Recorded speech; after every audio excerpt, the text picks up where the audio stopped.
Live from Toronto, Canada, The Conspiracy Show with Richard Serra from Zoomer Radio, AM 740.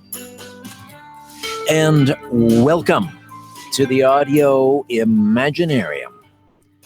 Come on in, weary traveler, hang your cloak on a peg, grab a stool, come gather around the fire. There are stories to be told, and you are among friends. One of the most peculiar phenomenon I've ever delved into on this program has to do with something that has been dubbed the Mandela Effect. Curious instances in which many of us are certain we remember something a particular way, but it turns out we are incorrect.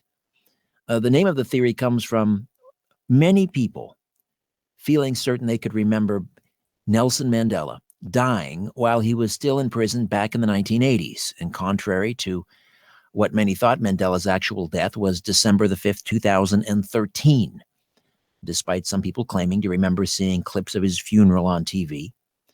But it's not just limited to Mandela's death. There are enough examples of people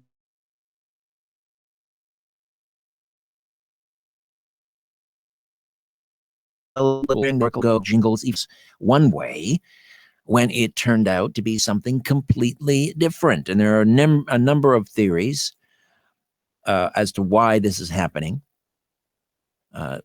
Some call it simple misremembering, false memories. Others suggest it could be a parallel universe spilling into our own. Author Roy Horne has filled a book with examples of what is now called the Mandela Effect, and he'll join us in a few moments. There it is there, the Mandela Effect Ascension. A look ahead at the second hour of tonight's transmission. Canada's Edgar Cayce, Dr. Douglas James Cottrell, will join us once again. He wears many hats, of course: remote viewer, medical intuitive, clairvoyant, energy healer. He's been called the last of the sleeping prophets, like the great Edgar Cayce. Douglas utilizes a method of deep trance meditation, which allows him to access the Akashic Field. And he's written about this previously in his book, Conversations with the Akashic Field. Let me hold that up for our YouTube viewers. I wrote the foreword. You might want to check that out at some point. Anyway, Douglas is also, of course, a longtime contributor to this program, dating back, oh my gosh, to my days at another radio station here in Toronto back in the late 90s. We actually knew each other previous to that when I was a talk show producer, and I booked Douglas on many shows. So he'll be along. We'll talk, no doubt, about earth changes and geopolitics, North Korea, Iran, what's in store. Just the world, let's face it, is just, there's so much tumult going on right now. And we'll open up the phone lines and take your calls with Dr. Douglas James Cottrell. Right now, just ahead of Roy Horne and the Mandela Effect, let me introduce the boys in the band. He's back on the Gibson Flying V guitar. Ian Robertson. Ian had a bout with the flu, and he had all 4 wisdom teeth extracted. It's great to have you with us again, Ian. Thank you. You were missed. On the Rickenbacker bass guitar, and occasionally the theremin, the mysterious Albert Vinzel. And on the Hammond B3, Ryan White. Welcome all, gentlemen. And just a reminder that we have set a goal of 10,000 subscribers for the Conspiracy Show YouTube channel. And we are sitting on, what is it? We're around, is it 6,000, Ryan? Just shy, yeah. We're just shy of 6,000. Come on, folks. Let's hit that sub button and let's get that up to the 10,000 mark. All right, very quickly, remote viewers out there listening, here's your chance to strut your stuff. It's time for our weekly remote viewing experiment. What's in the box? Where you attempt to transcend time and space and identify the object hidden from view in the cigar box here in studio. And for the skilled remote viewer who correctly identifies the mystery object, a copy of Volume 2 of my Strange Planet CD will be mailed out to you. Okay, here are your coordinates as per usual. The object is, again, hidden inside the cigar box to my left. here in studio at Zoomerplex, 70 Jefferson Avenue in the Liberty neighborhood of Toronto, Ontario, Canada. All right, away you go. You must tweet your answers to me at Richard Syrett, SYRETT. Use the hashtag TCS Remote. Good luck to you all. All right. Professional musician and truth seeker Roy Horne has been practicing Toltec dreaming for over 4 decades. The expansion of his consciousness has been the main focus of his life. The Mandela Effect unhinged him from space and time, and the resulting experiences are the focal point of his writings. Roy, welcome aboard The Conspiracy Show. How are you? Doing great, Richard. Is that, y'all have that B3 in the studio with you?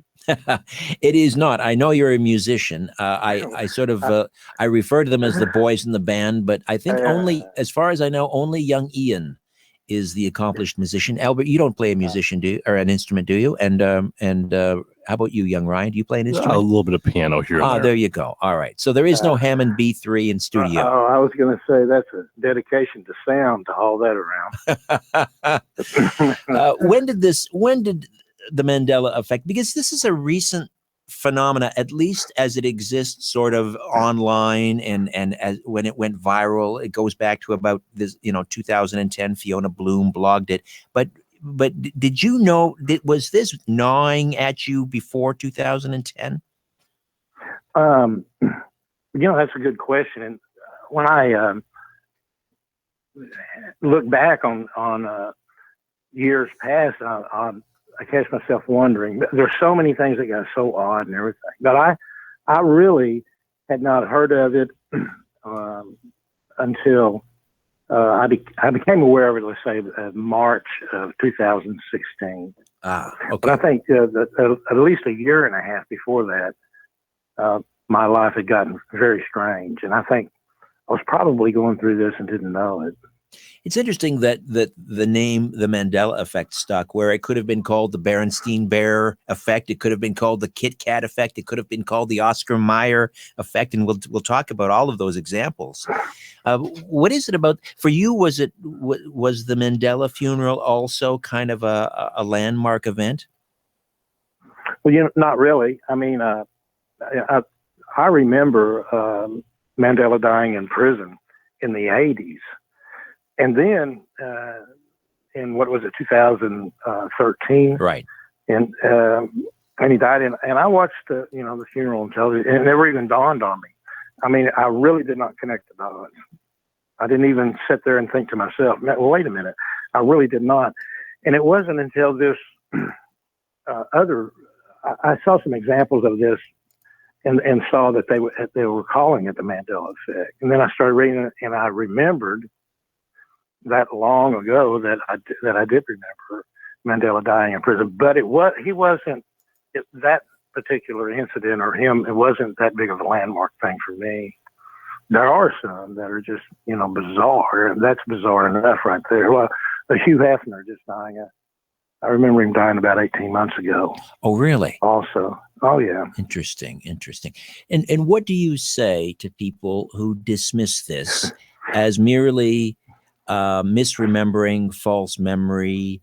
For example, and here's one that when we talk about the death of Nelson Mandela and some people remembering that it happened in the 1980s, people will bring up the name of Stephen Biko, who was another sort of victim of apartheid South Africa. He was, in fact, sort of memorialized in song by Peter Gabriel, from former frontman of Genesis. And I think there was actually even a movie made about Stephen Biko.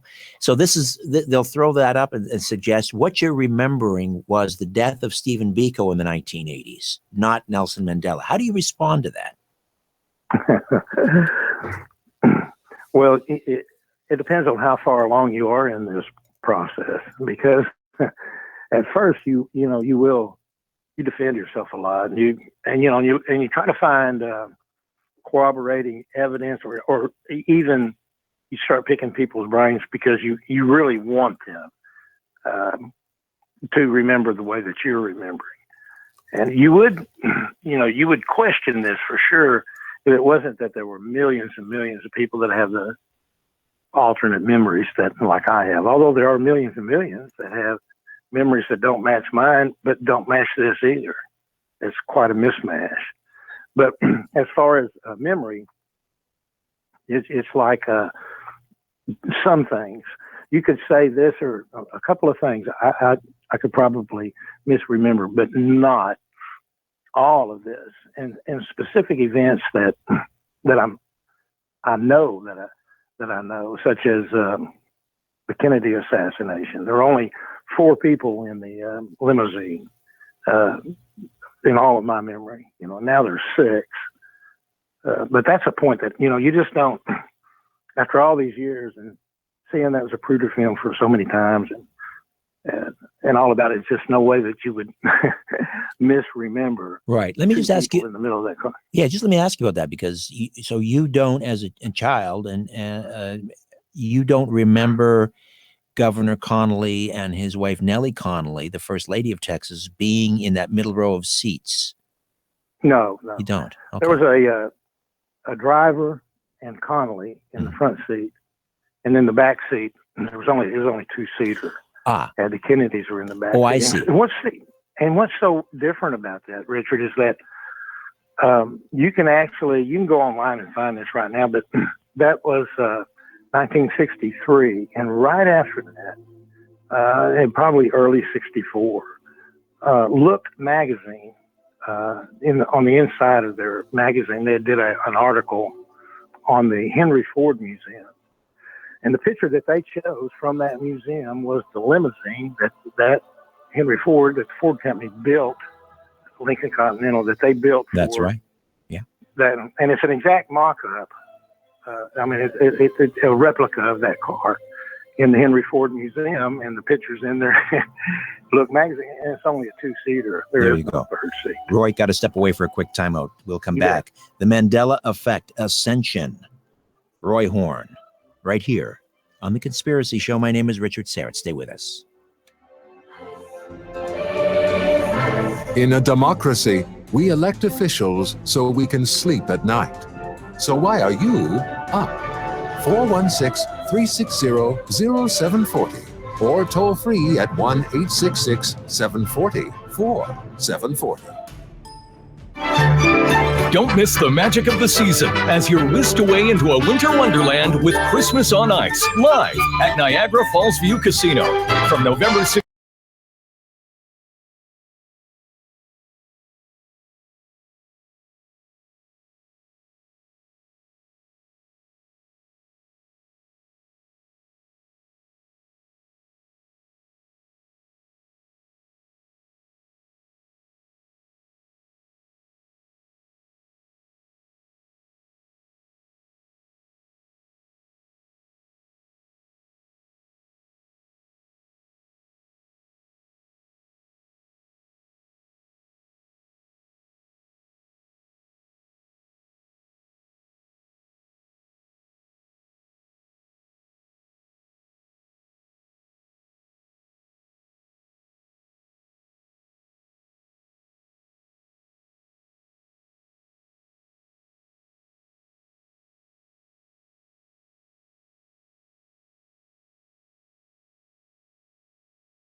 from Zoomer Radio. Welcome back. Quick programming note. Next week on this transmission, blockbuster author, Rabbi Jonathan Cahn. He's got a new one out. It's called Paradigm, and he will be with us for the full 2 hours, which is a big deal because he is in such high demand. This is a guy that was asked several years ago to speak at the presidential prayer breakfast during, I believe it was President Obama's second term, the beginning of his second term.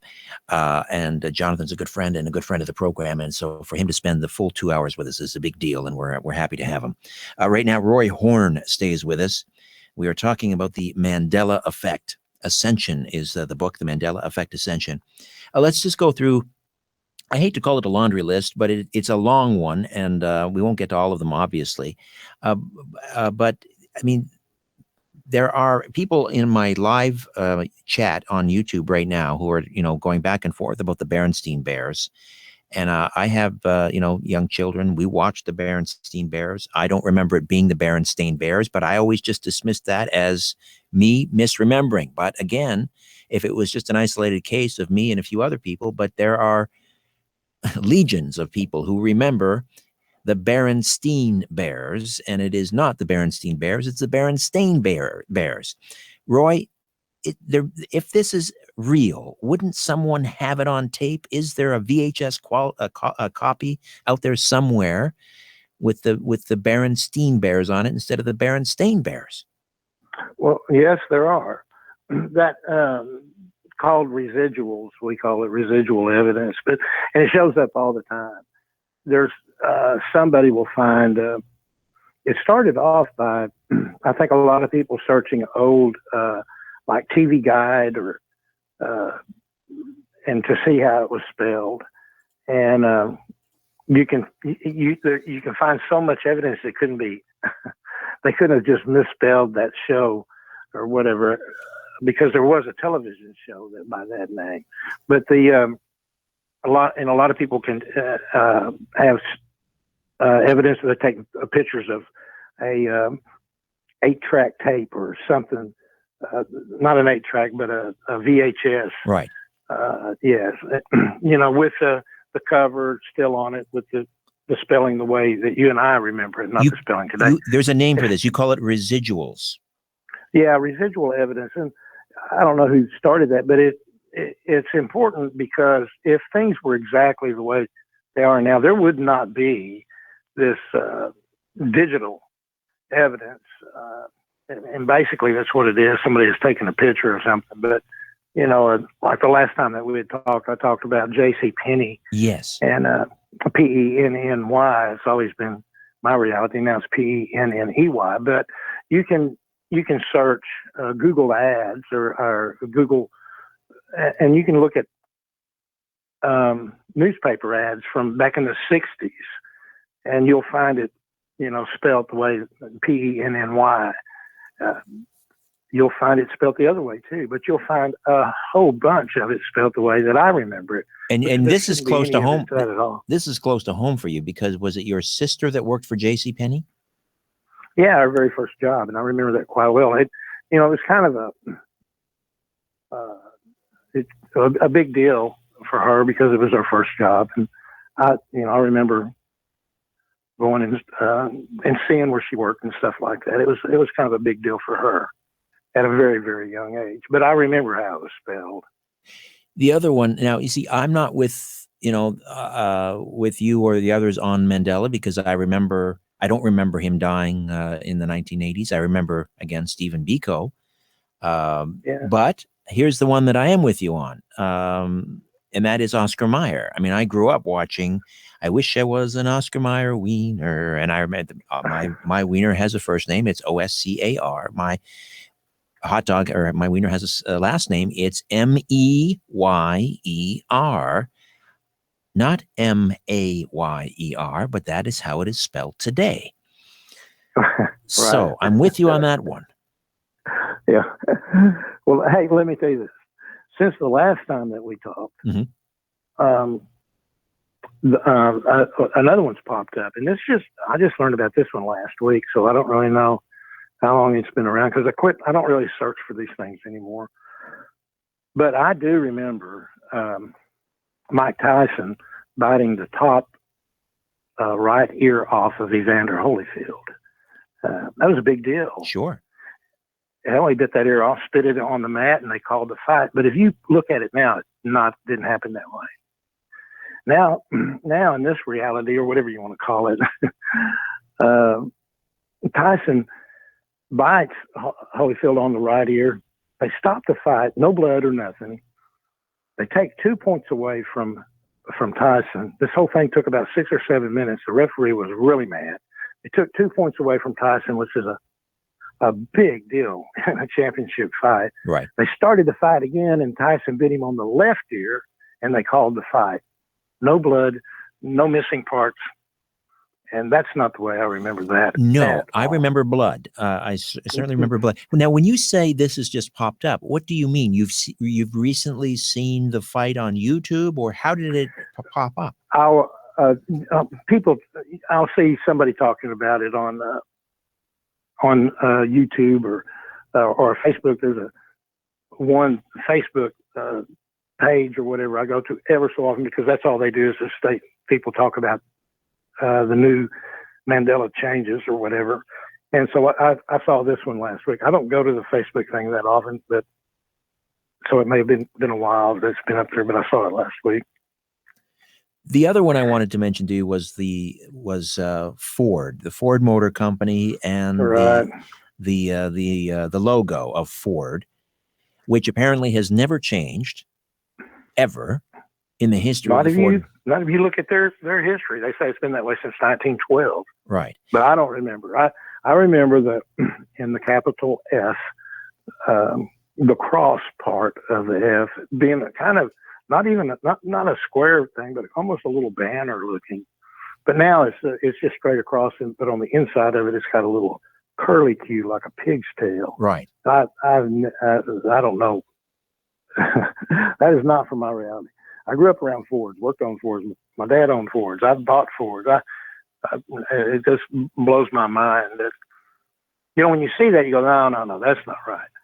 And so, if you go online, you see that it's always been that way. But I pointed it out to a Ford dealer, and it surprised him, and he was a dealer. Now, is there any residual evidence of the Ford logo the way you remember it? Do you have for example, a photo of you in front of one of your Ford vehicles with the old logo? No, I do not. The people that the residual on the Ford that I've seen, besides tattoos, we won't count those. But I've seen it done the correct way, not on a vehicle, but it would be in an item that maybe some kind of a salesman would carry it around or something. Instead of a real vehicle, is on a model or something like that. When you say the correct way, you mean the F sans serif, as we say, without the curly Q. Right. I say to me, that's still the correct way. That's the correct way. Okay, just so we define our terms here. I'm not buying into any of this. So when I say real, that's what it is. Right. To me, right. That's what although there is no reality anyway, so it doesn't really matter. Well, that's interesting. There is no reality because you talk about how you became unhinged. Walk us through, how did that happen for you? Well, for 40-something years, to make it very quick, I have had a unbending intent on personal freedom through the raising of consciousness. I don't know why. I don't know why I was bent that way. A lot of things that happened to me back in the early 70s with psychotropic drugs or the plants or whatever, but I've just always been bent that way. And I got into this, is basically Toltec dreaming. That's how I started, but you kind of have to forge your own way. But anyway, I was hung up.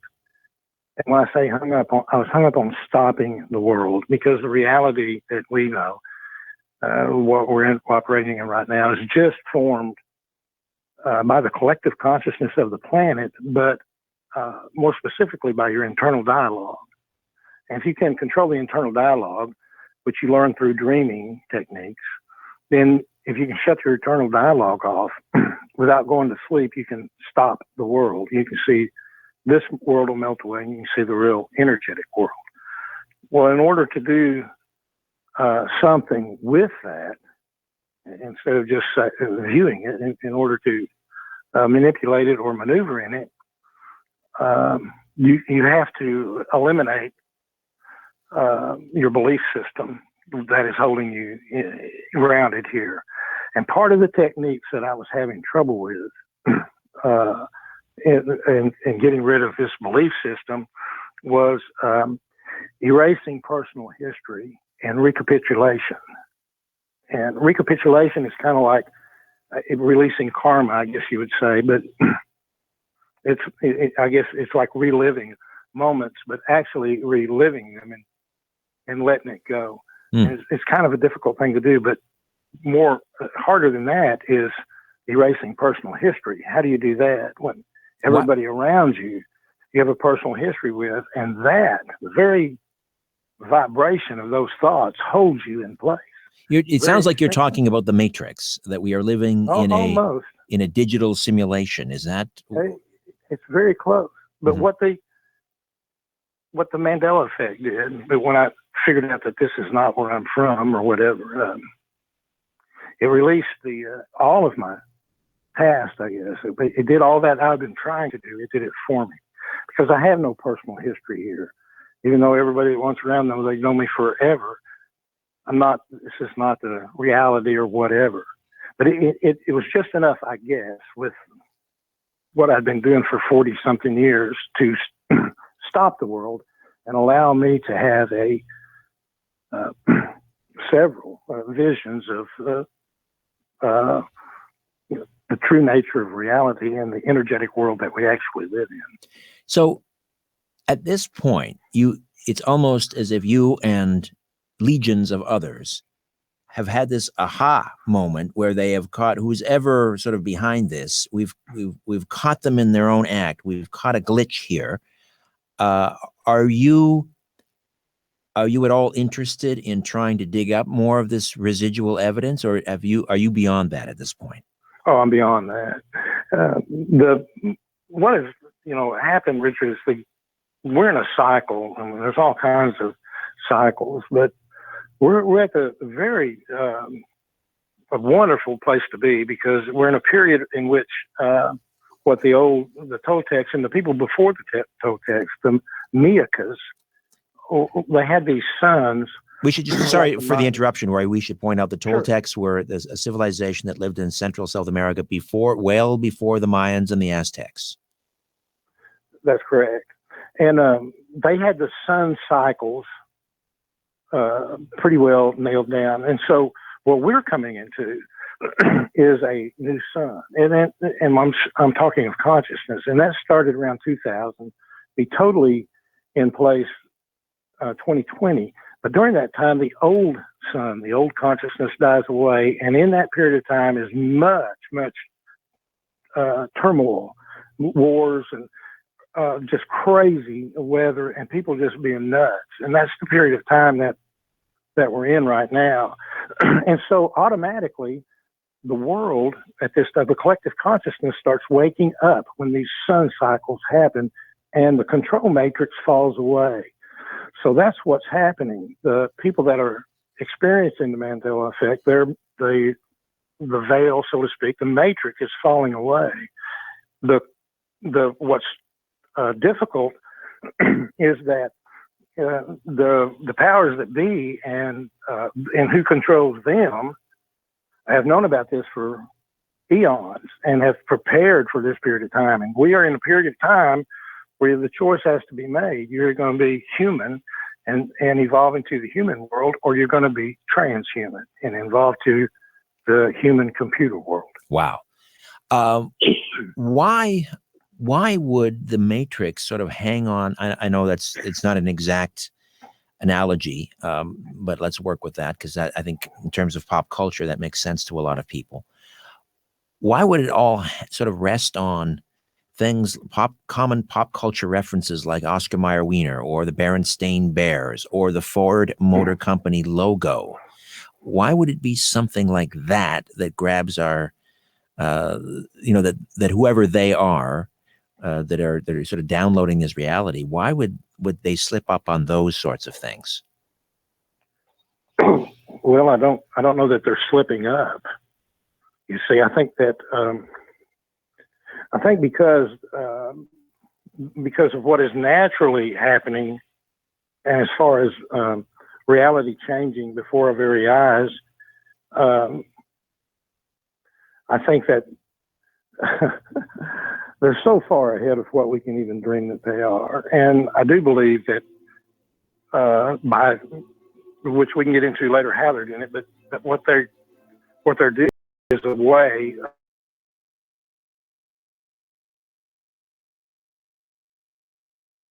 that instead of to people actual spiritual consciousness change that is supposed to be happening right now. I got you. All right, listen, we'll step away again for a moment and come back, discuss further the Mandela Effect Ascension with Roy Horne. The results of our weekly remote viewing experiment is just moments away as well. What's in the box? Final reminder. Send your answers to me at Richard Syrett, S-Y because I love you, R-E-T-T. Use the hashtag TCS remote, TCS, as in The Conspiracy Show. Poking holes in the darkness. The Conspiracy Show with Richard Syrett from Zoomer Radio. To see the light, call Richard now at 416-360-0740 or toll free at 1-866-740-4740.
conversation.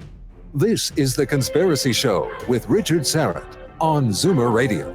To speak with Richard live, call 416-360-0740 or toll free at 1-866-740-4740. Welcome back. Roy Horne is here. We are talking about the Mandela Effect. His book is called The Mandela Effect Ascension. We'll get back to that conversation momentarily. Just a reminder, coming up in hour 2, the man with X-ray eyes, Canada's Edgar Cayce, Dr. Douglas James Cottrell will be here. This is not his latest, but this is a previous book called Conversations with the Akashic Field. You may want to check that out. You can purchase that through Douglas's website, douglasjamescottrell.com. And a funny thing, I wrote the foreword. There you go. All right. It is time for our results for our weekly remote viewing experiment. What's in the box? Let's go quickly, as per usual, around the horn. And Albert, you're a little, or rather, Ian. I know you may be a little rusty. You've been sick and so forth. But what do you think is in the box? As soon as you brought it up at the beginning of the show today, I saw keys. Keys. Yeah, a set of keys. All right. And Albert. I think you slightly gave it away earlier when we were at the pub. We were talking about the Harvey Weinstein scandal. So I got a ping from the universe that it would be like an Academy Award statue. Interesting. I think we did that one already. We did the Academy It's Award. a recurring, It's a repeat. object. All right. Okay. And Ryan. I only saw salt like the ocean. Salt like the ocean. Like a seashell or something. All right. And what are our friends in the online saying? Yeah, some interesting sites. A couple people have guessed a compass. Billy's guessed a compass. Alien Babble sees a book. Daniel, a screwdriver. Drew, something Egyptian. Ed sees a cigar. YY sees pink scissors or a green cube. Mojo thinks there's a frog. Dar, a baseball. Scott, an orange. Michael, an orange as well, a plastic toy. Ant, the DVD. Kyle, another compass. And Clancy sees a candle. All right. I have to say, Albert, you're close. It's not an Academy Award, but I noticed when I was monitoring the live chat on the YouTube channel that someone was sort of riffing on the whole Mandela effect and mentioned something about, does Roy remember, or does anyone remember an alternate universe when the Leafs won the Stanley Cup or something to that effect? And here we are, the Stanley Cup with the Toronto Maple Leaf insignia on it.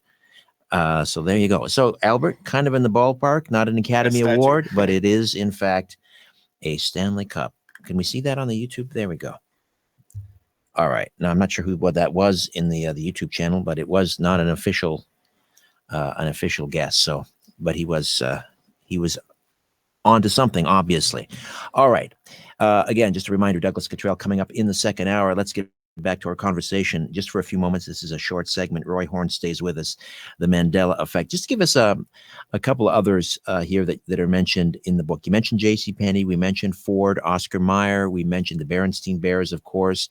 Is there another one? You mentioned the presidential limousine, the Kennedy limousine. There were only, you remember, 4 people in the limousine, which would be the president, the first lady, Governor Connolly, and the limo driver. Any others, Roy, that leap immediately to mind? Well, besides just logos and stuff, world geography, the whole geography is totally different. Ah, yes, I remember this now. Yeah. South America is 1,500 miles too far east, and when you pull that up like that, it makes Panama kind of tilt to the east, and it pulls Mexico. And what I'm getting at is now Cuba was not that close to the Yucatan, and now it's as close to the Yucatan as it is to Key West or Miami or wherever. And you're remembering what your public school days studying an atlas or a globe, or what's your reference point? Yeah, what I've always known just from geography, what has been put in front of me. And incidentally, I have no way of knowing. I can't map out the world, so I'm just showing what they see now. But here is the field. Like I have a globe, a rather large globe that I've had for many years, and it changed. My personal own globe is different. I remember like Chile being north and south lining up with Texas, and now it's way, way far east. Australia used to be down under. You couldn't get there from here. It was a hard place to get to. But now you can hit Indonesia with a rock from Australia, which changes everything because it changed history in where we are now. And I'll tell you why. The Midway Island was an island halfway between Hawaii and Guam. Very important in World War II. Sure. Well, in this reality, Midway is part of the Hawaiian chain. Well, if that happened, in the old reality that I knew, when MacArthur left the Philippines, he went to Midway. And there wouldn't be no need for Midway if Australia was as close to Indonesia as it is in the present day. And that's exactly what happened. Right. According now, MacArthur did not go to Midway. MacArthur went to Australia. And they could do all their bombing runs from Australia. They didn't need to have that Midway, halfway between Hawaii and Guam. But Midway being part of the Hawaiian chain just blew my mind. And I thought, well, what does that do to history? And that's when I looked it up, and sure enough, you state totally that changed it. In the dedication to your book that you wrote this for your two sons because you wanted to explain to them what was going on. What do your two sons think of what Dad is on about these days? Well, they're cool boys. They're 30 years old, twins, and they've, they've seen, they know that they have an unusual father. I've never been in a society. I would have, I was the Little League baseball coach and the football coach and very active in church. And that was before peyote. No. This was much after. Oh, okay. But actually, peyote was back in the early 70s. Ah, okay. And then never again. For about an 18-month period. But doing it the correct way, not right. No, I wasn't being glib. I just that was. Oh, I understand. But my boys, and they know all about all of that too. But they understand that I'm a different person than what the society and everybody sees. All right, we'll take another time out, Roy. We'll come back and continue to discuss the Mandela Effect, and we'll also tell you how to get a copy of the book. meascension.com, the website. Back with more of my conversation with Roy Horne. Stay with us. Question everything. This is The Conspiracy Show with Richard Syrett on Zoomer Radio. Direct from London's West End, the Simon and Garfunkel story comes to North America. The story of the most successful duo of all time comes to life on stage in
The Conspiracy Show with Richard Syrett from Zoomer Radio. Welcome back. Roy Horn stays with us. The Mandela Effect Ascension, and the website is meascension.com. Meascension.com. We've linked up to Roy's website at our Conspiracy Show website. Just click on Roy's name, and that'll take you right there. I'm looking again at the live chat on YouTube, and someone mentioned, it just jumped out at me, the tank man at Tiananmen Square. So what's the misremembering there? This was this brave individual that was staring down a tank in Tiananmen Square during that brief uprising, which I believe was that 1989? Something like that. What's the misremembering there, Roy? Well, I believe, and I keep saying this reality, that he does not die. And in my former reality, he does not die either. But there are a lot of people in which they say that he was run over. I believe I'm correct in saying here he was not. Right? No, he was not.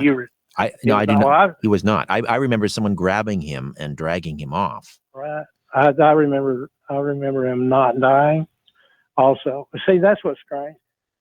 There'll be somebody who will have exact memories that I have. On all the logos and the Kennedy and everything, but then they'll remember him dying, and I will not. Right. And so it's like it's very bizarre.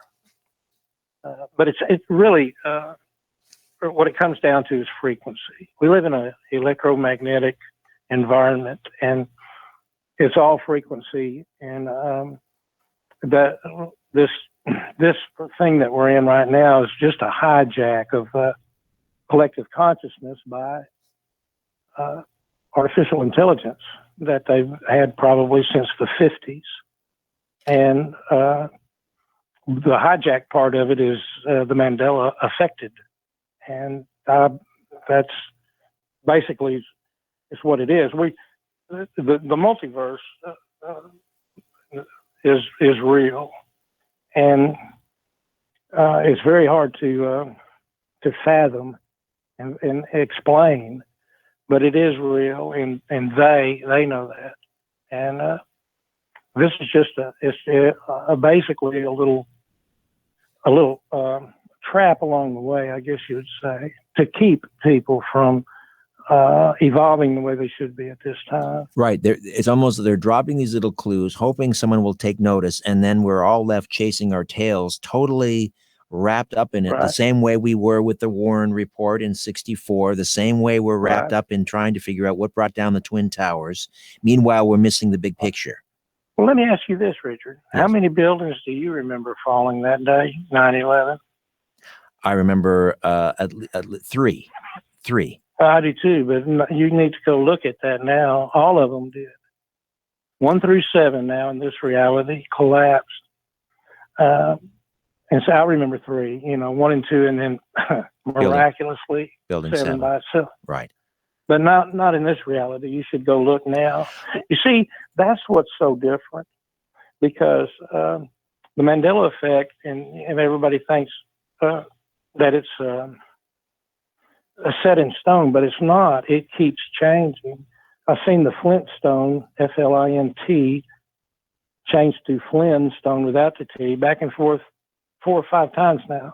Really? And yes. And so, is there residual evidence of that? Do we have an old Hanna-Barbera version without the T? Oh, there's a bunch of it, but because it's flipped back and forth so many times, I would imagine there's a lot of residual evidence for that. But because this is not like a solid reality that has its own parameters or rules, like the one that we came from, this one's ever changing. Right. Because all of the Mandela Effect been going on, but I guarantee you 3 months ago, if you asked somebody if Tyson bit off Holyfield's ear, they'd say yes, and I would too. But that same person who was not affected by the Mandela Effect will question it now. If you tell them that, they more than likely will think that they've just misremembered the right. Tyson fight. And of course, Roy, what we are doing now is we are falling into the trap. We are doing exactly what they want us to do. Right. I wanted to ask you though about the Hopi Indians and how does this line up with Hopi prophecy, if at all? Because you mentioned a Hopi elder on the back of the book of the Mandela Effect Ascension. What does it have to do with the Hopi prophecies? The Hopi, there's a prophecy rock, thousands of years old, and it nails this totally. You can pull it up and look at it, but it shows stick figures, and one of them is a great spirit, and then there's a cube. Very interesting. You can get talking about cubes forever, but two lines out of the top, one out of the top of the cube, one out of the bottom. One out of the bottom is natural man. One out of the top is the lost, which is what we are to them. And at the very end is a man with two heads. They call it the man with two hearts. And then it looks like a bolt of lightning going up in the sky, which they say is the unknown. But right there, that is the Mandela effect. Right there is a straight line down to the path which natural man should be living. And that where that line comes down is right before the third and last great earth shaking, which is coming up. And the Hopi are guardians of humanity. They actually are. It's something that's just tremendous. And their prophecies come from within, and instead of from influence from outside. They're very, very spiritual people.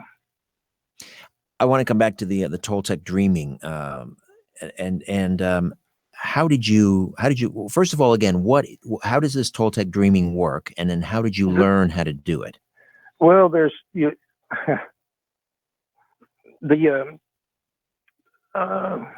same people that I learned that for 18 months that I did these certain peyote experiences, and I was being instructed during those experiences. But anyway, it's from them that I learned the dreaming techniques. And what the deal is, we live in a duality, but we ignore one of the biggest parts of it, which is our nighttime dream. During our waking hours is just our daytime dream, but it's still a dream. At night, during our nighttime dream, is just as real as our daytime reality. The dreaming techniques are more than just lucid dreaming, which is just waking up in your dream. And you hear people all the time say, lucid dreaming, you can go where you want to go and you can fly, but doesn't really have anything to do with anything. Waking up within your dream, lucid dreaming is only part of it.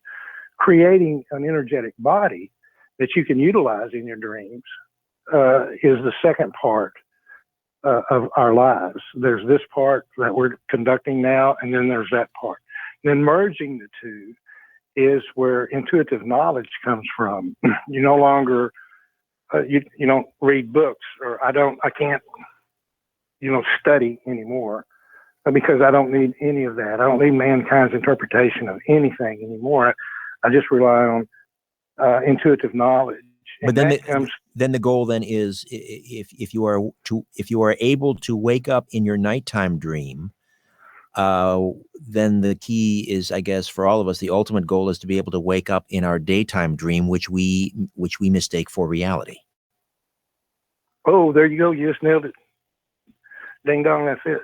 Ding dong, that's it. And what's keeping you from that is the belief system that's been instilled in you, and that you hold on to. You accept that the world's round because everybody told you it's round, but you don't know. You have no way of knowing. You just accept that fact. Well, you gotta. And very quickly, I explain it this way: there's the truth, and it's a light. And if that light comes through your living room glass and hits your hardwood floor, there you go. But if it comes through stained glass and hits the floor, there's all different kinds of colors and patterns. That's your filter in your brain. The truth coming to you can't get to your heart because your belief system. So you have to kick out all those stained glass. You have to get rid of all that belief system until the truth is more than the stained glass. And then your heart, intuitive knowledge comes through your heart. It is not knowledge from man. It is nothing that man can teach you. And that knowledge, by the way, has come to you for a long time, but you might not know how to manifest it in this reality. And that's what the dream state is for. The dream state helps you manifest that intuitive knowledge in this dream state. The Tanal and the novel. We're in the Tanal right now, but when I go to sleep, I'll be in the novel. Fascinating. And I'm so glad that we finally were able to address this issue on the program. We've sort of talked around it for years, and finally we were able to dedicate an entire hour. Thank you so much for this, Roy. How do people get a hold of the Mandela Effect Ascension? Well, the website is ME like Mandela Effect Ascension.com. But it's also, wherever books are sold or whatever. But I think that's your best deal. If you do it there, you can get it for the best price. All right. I seem to remember the Mandela effect being spelled with an A, but that could just be me. I'm kidding, of course. All right. Again, no, it's the effect that affects you. That's right. Okay. Roy, Richard, always been a joy. Yeah. A pleasure, Roy. Thank you so much. Right. All right. All right. Bye-bye. When we come back, Douglas James Cottrell, conversations with the Akashic Field, and more, plus your phone calls. Geopolitics, Earth changes, you name it. That's all in the future with Canada's Edgar Cayce. Stay right here.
Radio in Toronto, CFZM AM 740, and CFZM FM 96.7 in downtown Toronto.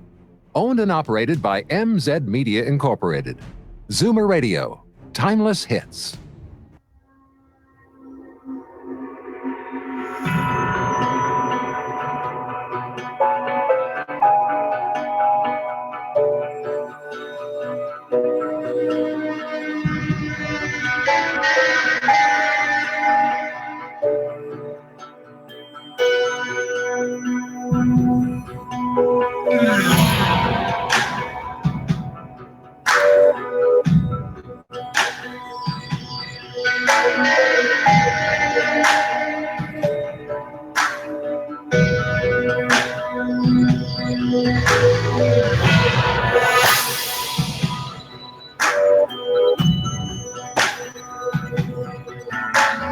Live from Toronto, Canada, Earth, The Conspiracy Show with Richard Syrett on Zoomer Radio.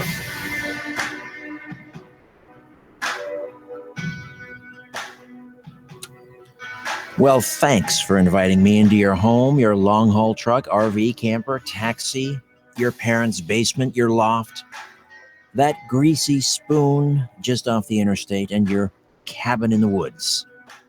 Hello to all of you listening in on our flagship station, Zoomer Radio, AM 740, 96.7 FM here in Toronto. Howdy to all of you listening in on one of our affiliate stations across North America. The podcast, of course. For the podcast, incidentally, please check out TalkZone.com. Again, for the podcast, go to talkzone.com.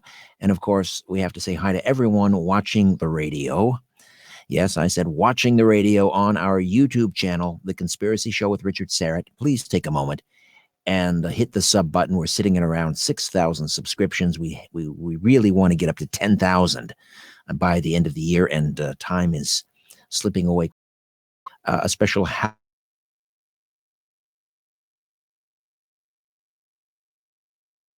dude, or you are listening, watching, I bid thee the warmest of welcomes, and I thank you for your fine company.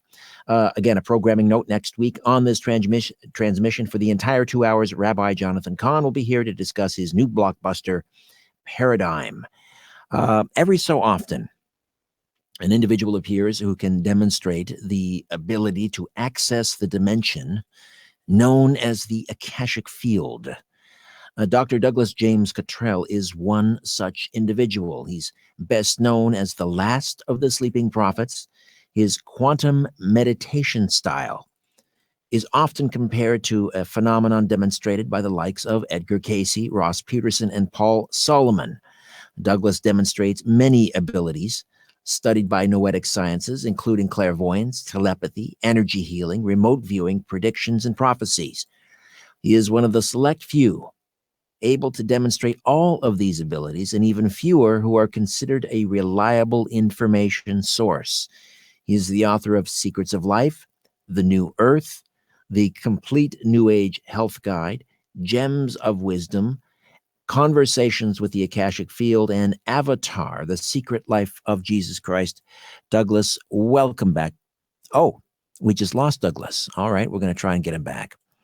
Maybe he needed a reminder that although he's joining us on the Hangout on air for our YouTube stream, he needs to be on the phone at the same time.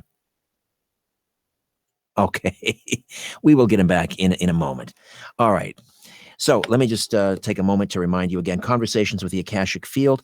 I think the last time we had Douglas on, that's what we talked about. And we'll touch on that, but we'll also open up the phone lines, and we'll talk geopolitics, earth changes, of course, what's staring us in the face, what's coming at us like a freight train.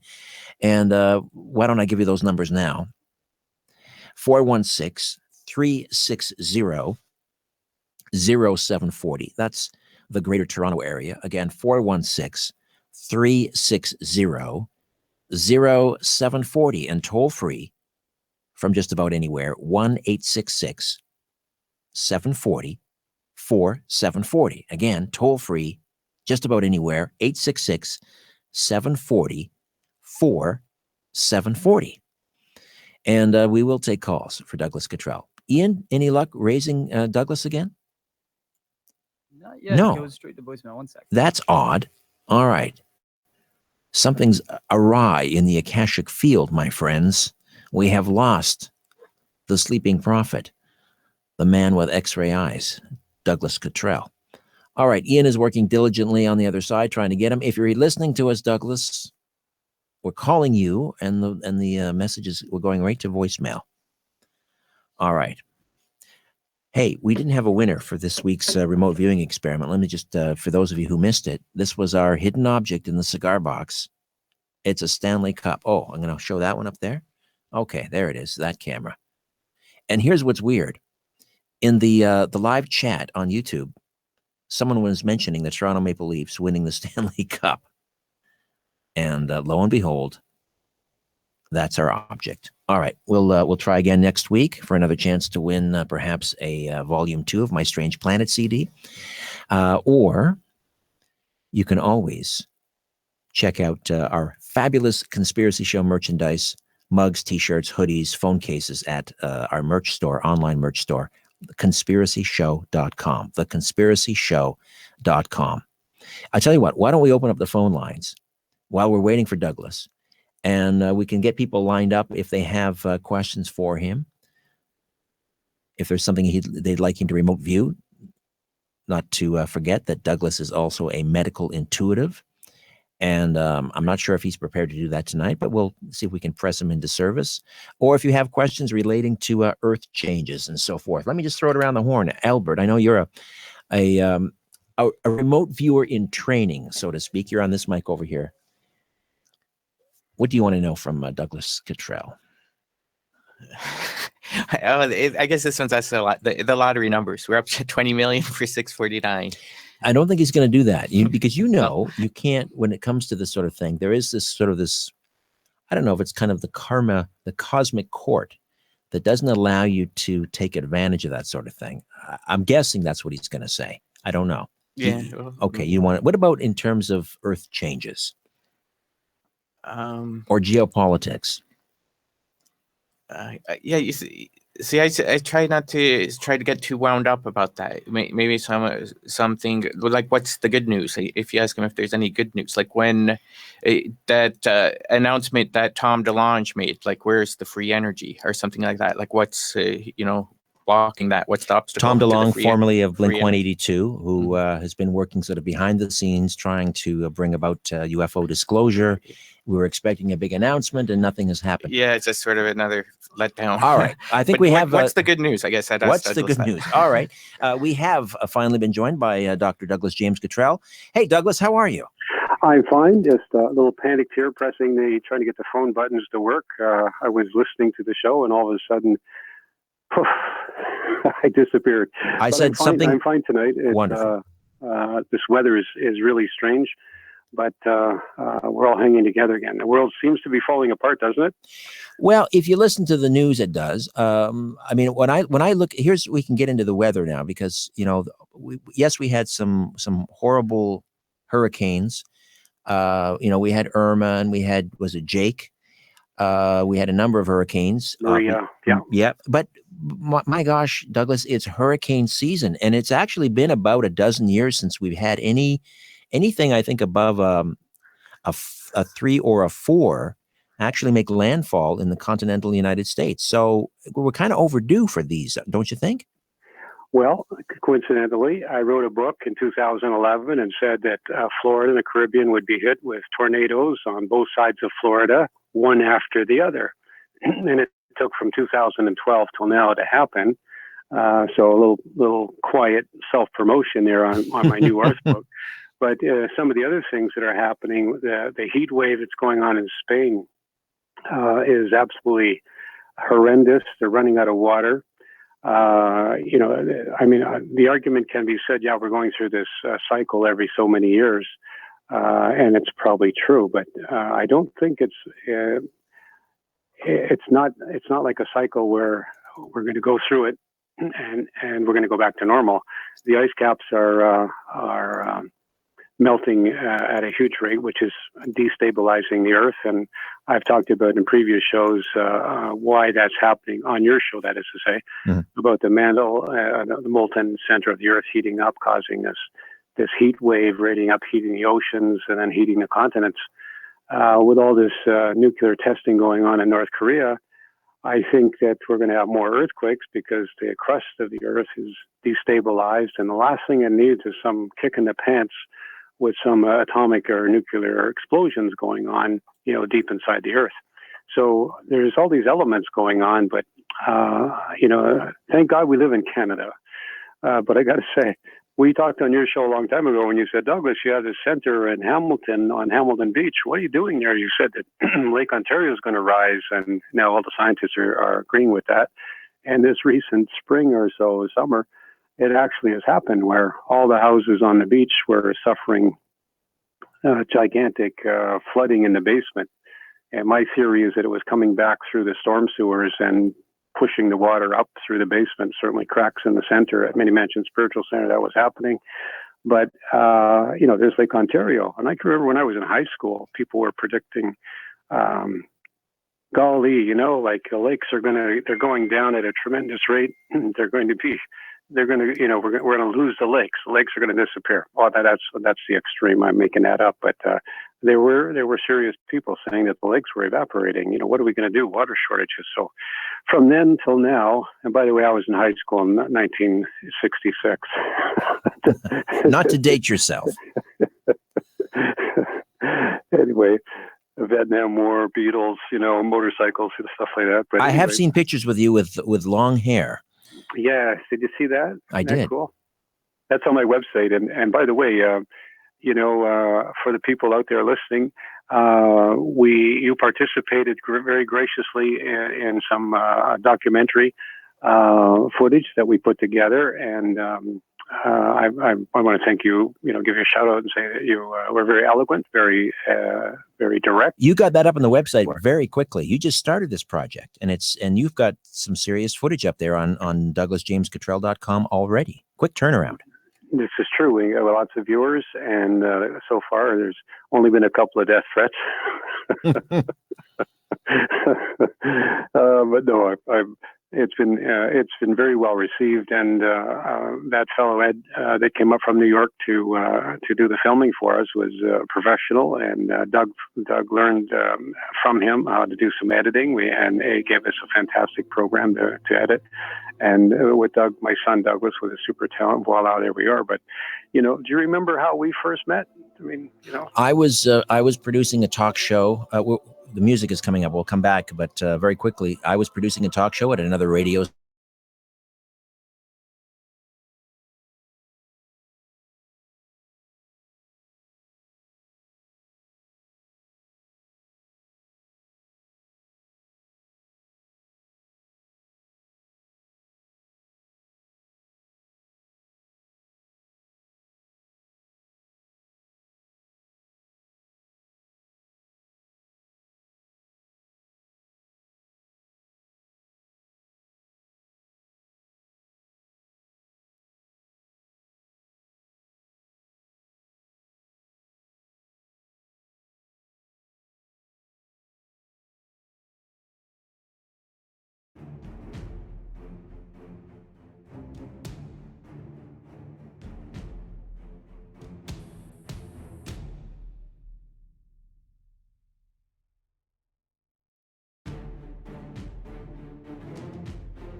south, and there's going to be some salvation for these wildfires. But I never ever looked at the cause. I just thought, well, here we go again. California is always, if you've ever been to California in the dry season and you're from Canada, and you see everything green just about all year round, when you go to California and you see everything like this brown, dry brown, and you just touch the grass and it crumbles in your hands, that's when the seriousness of these fires that start on the sides of hills and go rearing up about them.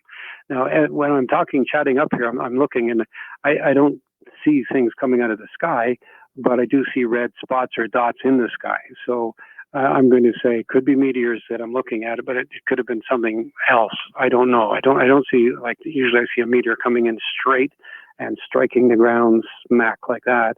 But these are just red dots I'm looking at in the sky. So I'm going to have to say could have been lightning, or could have been fireballs or lightning balls, ball lightning. All right.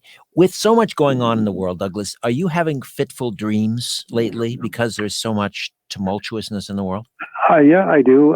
People ask me, I think you've asked me before how I do it. And it's true, my life is full of horrific visions and scenes. That's why we wrote the book, first, The New Renaissance, 2012 and beyond. And then we rewrote it and expanded it, called it The New Earth. And many of the predictions are coming true, including what happened in Syria. And this is over a period of years. And so if anybody wants to know, have a look forward, and they want to truthfully have a look at what's going on and not be too depressed, because out of this, some good's going to happen. When I was in Spain in 2011, I had 11. In 2011, it was an 18-page article in which I forecast all the things that are going on in Spain right now. And I took a little flack for it. I was staying with some people. They were lawyers, and they said, Douglas, or more like Douglas, you know, nada. In other words, what you're saying is not going to happen. You know, riots in the street, people being beat up by the police, sort of Franco kind of mentality again, and divisions and separations. And Barcelona, I had a dream where the whole city was surrounded by two lakes, one on either side, and I had never been there. When I was there later, I found there were two rivers on either side, that when the Mediterranean is going to flood, and now the official announcement in Spain is that the Mediterranean will rise between 5 and 15 meters. Like I had said San Sebastian will be underwater, which is in the north, by the way. And it's all happening. And that's documented in the Antar magazine from 2011 or so. So recently, and I don't want to get into too many politics, but I had a dream where President Trump was standing at a podium. There was a great big arch window to his left behind him. And I heard him say, "I can't see." And then he repeated it again, "I can't see." And in a dream, you have that intellectual observance, and then you have that passive intuition watching. And I thought, oh, it's because the window light is coming in and he can't read the teleprompter or his notes. And then when I woke up, I thought, oh my God, something else is going to happen to him, maybe a stroke or something like that. But I got dreams about what's going on with the weather. My friends are in Florida, and I have dreams about people passing. I've been to 3 funerals this last week. So it's kind of like the psychic newspapers, and this is what I do for people. I always look forward. I'm truly a prophet. In other words, I see things that are of all levels, from the mundane, fires and floods and politics, through to wars and what's going on in the spiritual contest that's taking on in the world. And there's so much hate now. People are killing their children. They're killing each other. And where's it all going? Well, it has to go to some positive conclusion. And as I had said on your show before, I said the military aren't going to be the transgressors. They're going to be the ones coming to our rescue. And look what happened in Houston and Miami and Louisiana. The military is the first well-equipped, well-organized unit of people. It's what they do best. It really is. It's what they do best. That's right. Save lives rather than take them. I want to ask you, you mentioned Syria, and I know it hasn't been in the news. It's going to be pushed off the front pages because of everything else that's going on. But what did you mentioned that you had talked about Syria in the New Renaissance book, or Yeah, it came I out. had said that out of Syria there was going to come this wave of terrorism, and it was going to, a lot of bad stuff was going to come out of there, and that there wouldn't be any war, but it was going to be, in other words, it was going to be a world war, but it would be out of Syria would be the hotbed, and that's exactly what happened. And that book was written when? We started to write in 2009 or 10 when we did the research and reading. So it's been it was published as a New Renaissance in 2010, I believe, and then came out as the New Earth. It was published in 2011, and then the New Earth came out in 2013. Right. But and we have lots of people who've gone through that thing trying to prove me wrong. I humorously say, when they ask me about the amazing Randy and his $1 million, prove it to me, and I say, call him up and tell him, give me the money. He'll never do it. And I remember I'm going to give Ross Peterson a compliment because I put that to Ross Peterson a long time ago. I said, why don't you take this guy on and show him? And he said, he probably doesn't have the money anyway, quote unquote.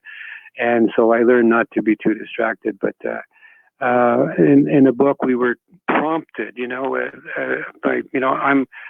I'm a very religious, spiritual man. I believe Mother Mary watches over me. I believe Jesus is guiding me. I believe that we all have an immortal soul, and that, the higher levels of the consciousness, this is what quantum meditation is all about, is touching upon those higher levels. It's not like transcendental meditation and pranic meditation and other things that have different purposes.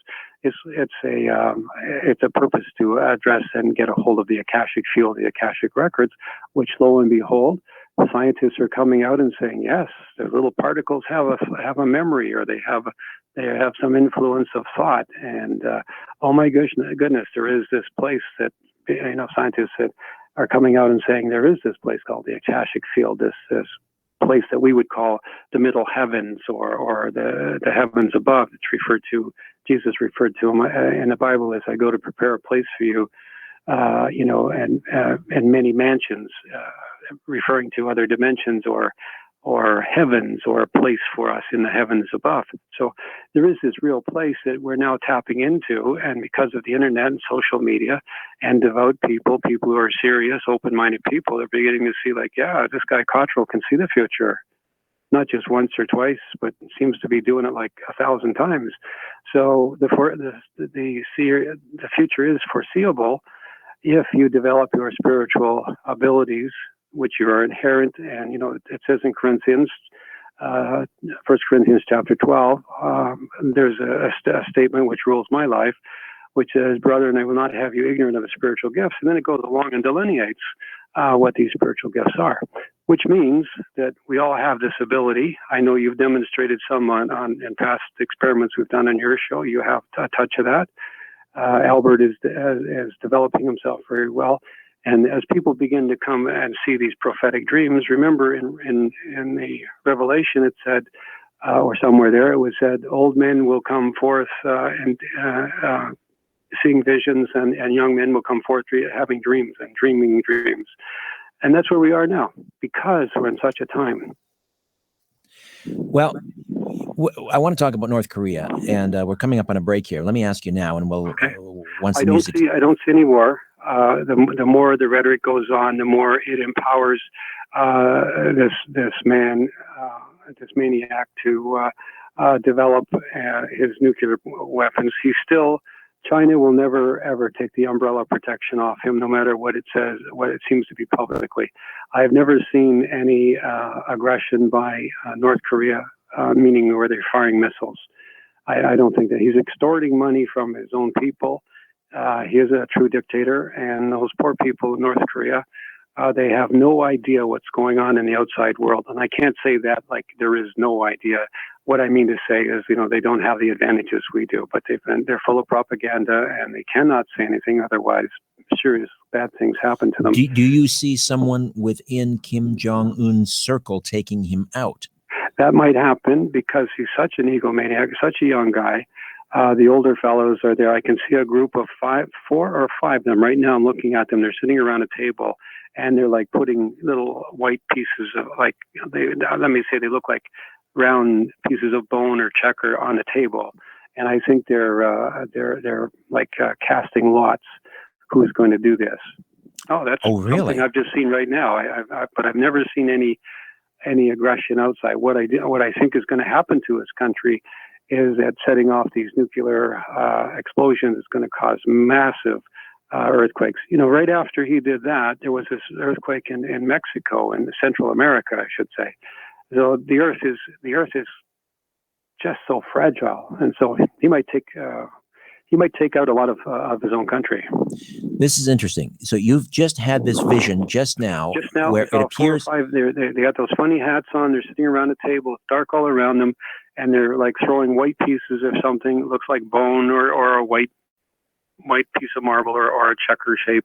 Looks square shape actually. And I'm wondering if they're casting, if that's interpreting that, if they're casting lots to take them out. to see which one of them will do the deed and take out Kim Jong-un. Interesting. All right, we'll keep a close eye on that. You heard it here first. Dr. Douglas James Cottrell is with us. We'll open up the calls and take those calls next when we return. Don't go away. You're listening to The Conspiracy Show with Richard Sarrett from Zoomer Radio. We have a car that was in for service, and the guy didn't pick it up for almost 2 weeks. We called the police. Interrogation room.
Draw your own conclusions.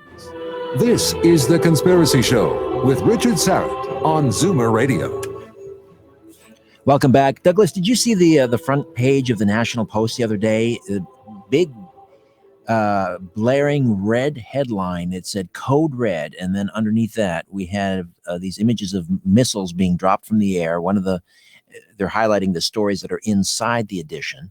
So you've got Code Red across the top, and then one of the stories inside is called Kaboom Times. Another one is Visions of Annihilation. Another one is Are We Ready? Again, these are all talking about North Korea and the possibility of nuclear war. I haven't seen. Well, I wasn't around during the missiles of October crisis of 1962, but it's starting to feel that way. Well, bad news sells, and people are making a ton of these stories that are scaring the heck out of people. I did not see the newspaper. I just haven't had time to read. I get usually my news by listening to your show, Richard. Just like we rehearsed, Douglas. So, no, I haven't heard, but it's the same as when the CN Tower went up, and I was around for the Cuban Missile things, and that was pretty scary. I was a kid. I was about 13 or 14, and it was like, oh my God, we were like biting our fingernails. And, when you look back, it was two guys facing off, a lot of rhetoric going back and forth, and Kennedy drew a line in the sand. It was scary. And I mean, I grew up with teachers telling us how to hide under our desks in case there was an atomic bomb. I had a Sunday school teacher telling me if an atomic explosion happened, he'd run out in the street so he could be annihilated and meet Jesus. And I'm going like, oh my God. But yes, it's getting back there.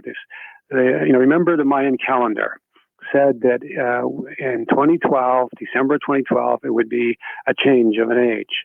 And I said, you and I have had discussions on the air that it didn't mean on that day that was going to be, like walking through a door. It was like the beginning of a countdown clock.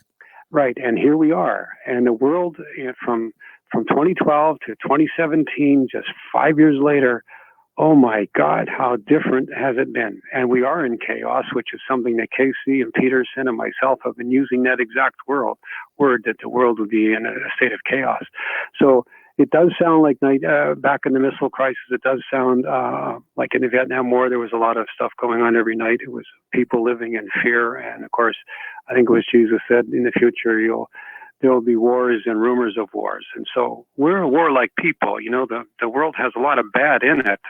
And it's the people who decide to do good, the forces of light, the people who not only believe and are devout in their faith, but actually practice it. Because there's a lot of hypocrites out there that say one thing and do something else. But the people who are devout, the people who are out there trying to help and change the world when there's a catastrophe, everybody rushes down. Like they have in the Caribbean, to help people. It's just, this is the spirit that's within us. So the fear, the bombs coming down, there's a lot of people making a lot of money, big money with fake news, with scary news, with all kinds of really bad stuff out there. But this is where I try to say to people, as the Dalai Lama has said, we have to curb our anger. We have to live in somebody else's shoes. But look yourself, look through your higher mind, through meditation or dreams, and you'll find where to move. You'll find, if you're in a difficult spot, you'll see the future. You'll be given direction, because there are such things as angels out there. Jesus spoke to them, and I've spoken to them, or have dreams of them. Whenever you go into a situation, you will be warned or given some sort of heads up. And whether you listen or not, that is directly what's going to happen to you. All right, let me grab a quick call here before we go into the next break. Sean is in Washington. Sean, welcome to the Conspiracy Show. Is that Washington, D.C.? Hello, Sean. Are you there? I think we lost Sean. I hope I'm not boring people here. Are you there, Sean? Here we go. Yeah, I'm here. All right. Are you in Washington, D.C. or the state of Washington? I'm in the state of Washington in Seattle. Okay. Thanks for checking in. Your question, comment for Douglas Cottrell. By the way, thank you for having me on the show. And it's thanks, Douglas Cottrell, for all the information that you provided to help me out over the years. But my question was mainly, what was there going to be a lot of different types of, I guess, changes, I guess, environmentally. Like I heard there was a lot of flooding that was going to happen around this area, and I was wondering if I was going to have like a lot of purpose there or not. Well, I've had people from your part of the world ask me, if you're up high, Seattle and the West Coast, I've never been there, seems to rise up out of the ocean pretty quickly.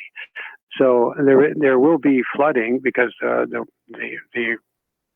scientists are proving it. I was on Richard's show 20 years ago or more or less, something in there talking about this, and now people are proving it. So if I see, specifically for yourself, I see you look like you're sitting on an island.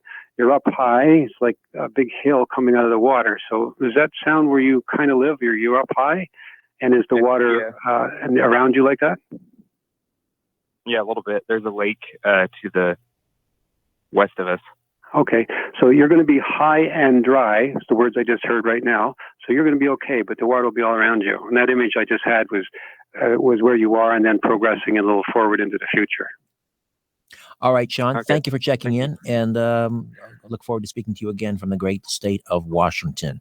All right, we are heading into a break. When we come back, we'll get to Gail in Vancouver and Brandon, also in Washington, Shirley Ann in Toronto, and others.